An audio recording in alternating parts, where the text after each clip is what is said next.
আপনাদেরকে একটা দাওয়াত দিচ্ছি।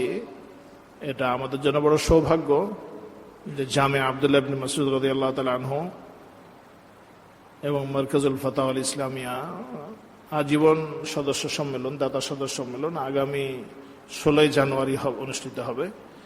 এখানে বাৎসরিক একটা সামান্য অনুদানের মাধ্যমে দ্বীনি বড় কাজের সাথে সম্পৃক্ত হওয়ার একটা সুযোগ। দ্বীনি কাজগুলো হযরত হাকিম থানভী রাহিমাহুল্লাহ তাআলা বলেন যে দ্বীনি কাজের এই গাড়ি 2 চাকার মাধ্যমে যাবে, যে কোনো গাড়ি 2 চাকার মাধ্যমে যায়। তো দিনটাও কিয়ামত পর্যন্ত যাবে 2টা চাকার মাধ্যমে। এক হলো আলেমদের জীবন, আর একটা হলো যারা দ্বীনকে মোহাব্বত করে, আল্লাহ এবং রাসূলকে মোহাব্বত করে, তাদের অর্থ দ্বারা।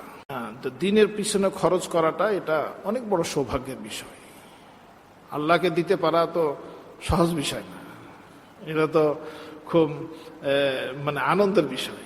আল্লাহকে দিতে পারা, অনেক বড় বিষয়। তো এটার জন্য কত সহজ একটা রাস্তা যে এই দ্বীনি পথে খরচ করা, মসজিদের পিছনে, মাদ্রাসার পিছনে। যদি এগুলো না থাকতো তাহলে আমরা কিভাবে খরচ করতাম? এই সমস্ত ক্ষেত্রগুলো যদি না থাকতো তাহলে আমরা কিভাবে দিতাম?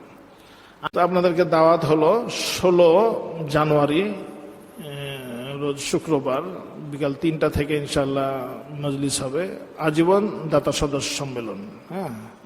তো এটার জন্য যে ফরম আছে ওখানে হলো কি, এই ফরম এবং ছাড়া কি সদস্য হওয়া ছাড়া কেউ ওখানে এন্ট্রি পাবে না। এটা যারা সদস্য তাদের জন্যই সুযোগ।